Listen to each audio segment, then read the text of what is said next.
Good morning. It is a rainy Tuesday in North Carolina, but I still got out there, did my morning run, I've done my morning routine, and I am ready to move on with my day. I've got the laundry going in the background, so you may or may not hear that, and the boys are up and about doing their morning routine, so there's quite a bit of background noise this morning. But I wanted to talk to you for a few minutes about your kitchen sink.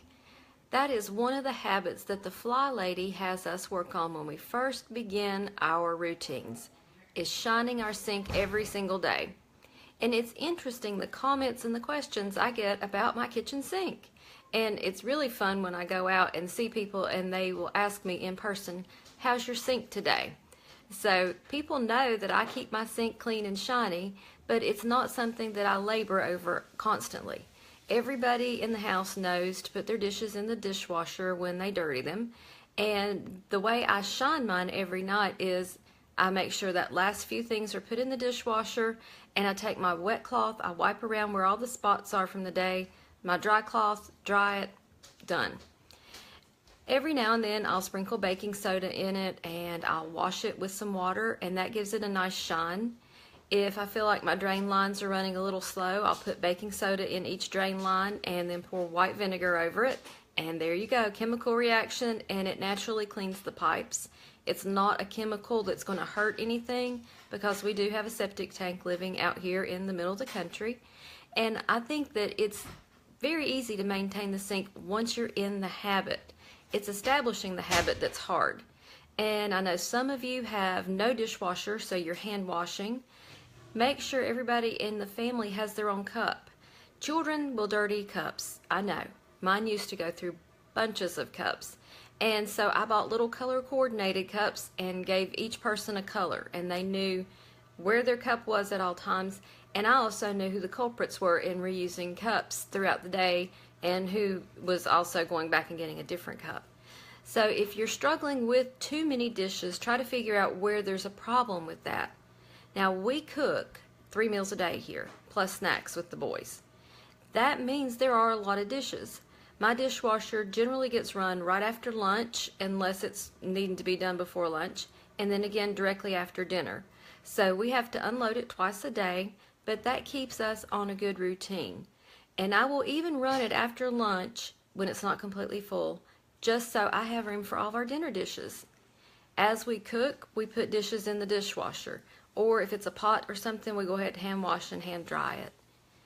I'm getting ready to do a home renovation in my kitchen.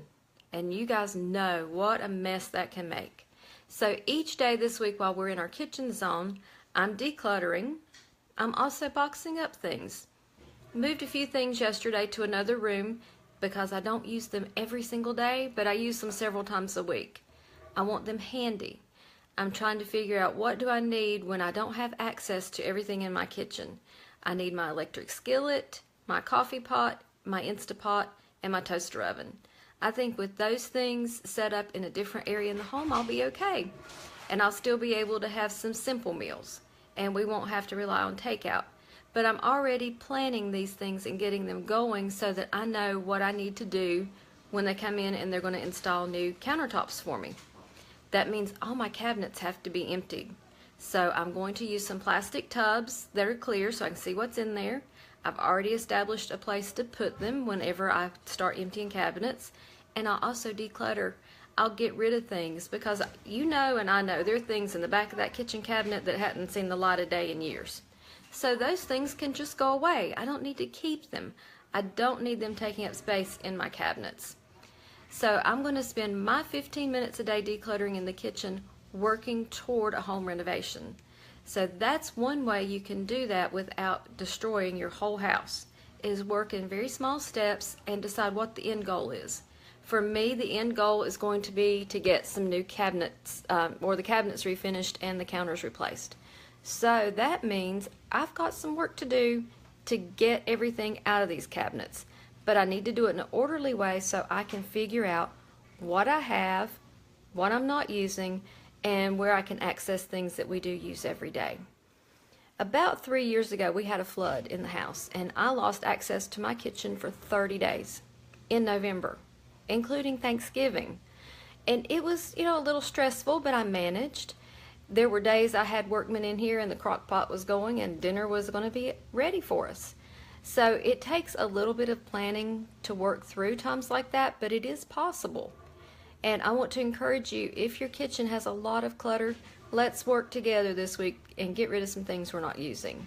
Make the most of the space you do have on your counters. Make the most of the space you have in your cabinets. And let's make it a better, more functional space for all of us. So I hope you have a great day today. And if your sink's not shiny, as soon as you finish watching this video, I want you to go shine that sink. Have a wonderful day, and I will see you tomorrow.